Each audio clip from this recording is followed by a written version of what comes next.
ರಾಯಚೂರು ಜಿಲ್ಲೆಯ ದೇವದುರ್ಗ ತಾಲೂಕಿನ ನಗರಗುಂಡ ಗ್ರಾಮದಲ್ಲಿ ಕೆಲವರು ಮದ್ಯ ಸೇವಿಸಿ ಖಾಲಿ ಮದ್ಯದ ಬಾಟಲಿಗಳನ್ನು ರೈತರ ಹೊಲಗಳಲ್ಲಿ ಎಸೆಯುತ್ತಿರುವ ಘಟನೆಗಳು ಹೆಚ್ಚಾಗಿವೆ.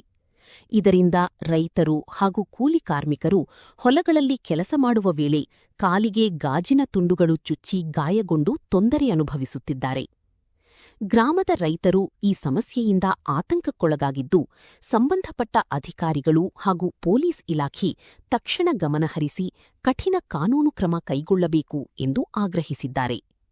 ಈ ಕುರಿತು ಪ್ರತಿಕ್ರಿಯಿಸಿದ ರೈತ ಸಂಘದ ಮುಖಂಡ ಉಮಾಪತಿ ಗೌಡರು, ಹೊಲಗಳಲ್ಲಿ ಮದ್ಯದ ಬಾಟಲಿಗಳನ್ನು ಎಸೆಯುವುದರಿಂದ ರೈತರಿಗೆ ಅಪಾಯ ಉಂಟಾಗುತ್ತಿದೆ. ಈಗಾಗಲೇ ಹಲವು ಜನರಿಗೆ ಗಾಯಗಳಾಗಿವೆ.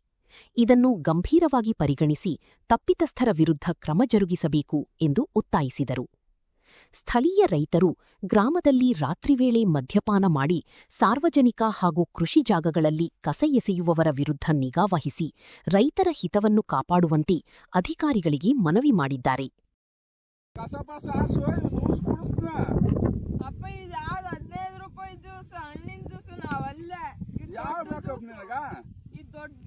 ಅಲ್ಲಪ್ಪ ಅವು ಕ್ವಾಟ್ರು ಅವೆಲ್ಲ ಕುಡಿಬಾರ್ದು. ಇವೆಲ್ಲ ಧೂಮಪಾನಗಳು ಅವು ನಮ್ಮಲ್ದಾಗ ಬಂದು ಕುಡಿದು ಬಿಸಾಕ್ಯಾರ. ಅವು ಎಲ್ಲಿ ನೋಡಿ ಡಬ್ಬಿ ಅಂಗಡಿಗಳಾಗ ಸಿಗಾಕೈತಪ್ಪ. ಹೇಳ್ಬಾರ್ದು, ಇಂಥ ಪರಿಸ್ಥಿತಿ ಅದ. ಅವು ಕುಡಿಬಾರ್ದಪ್ಪ, ಕುಡಿಬಾರ್ದು. ಇವನು ಕುಡಿಬಾರ್ದು.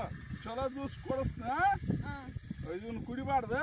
ಇವೆಲ್ಲ ಡಬ್ಬಿ ಅಂಗಡಿಗಳಾಗ ಮಾರಕಚ್ಚಿ ನಾವು ಹುಡುಗರಿಗೆ ಹೇಳೋ ಪರಿಸ್ಥಿತಿ ಬಂದದ. ಎಂಥ ರೀತಿ ಬಂದ ನೋಡಿ. ಇಂಥ ಭ್ರಷ್ಟ ಕಾಂಗ್ರೆಸ್ ಸರ್ಕಾರ ಬಂದು ಡಬ್ಬಿ ಅಂಗಡಿಗಳಾಗ ಕ್ವಾರ್ಟರ್ ಮಾರಕಚ್ಚಾರ. ಈಗ ಮಕ್ಕಳು ಅವನೇ ಬೇಕಂತಾರ.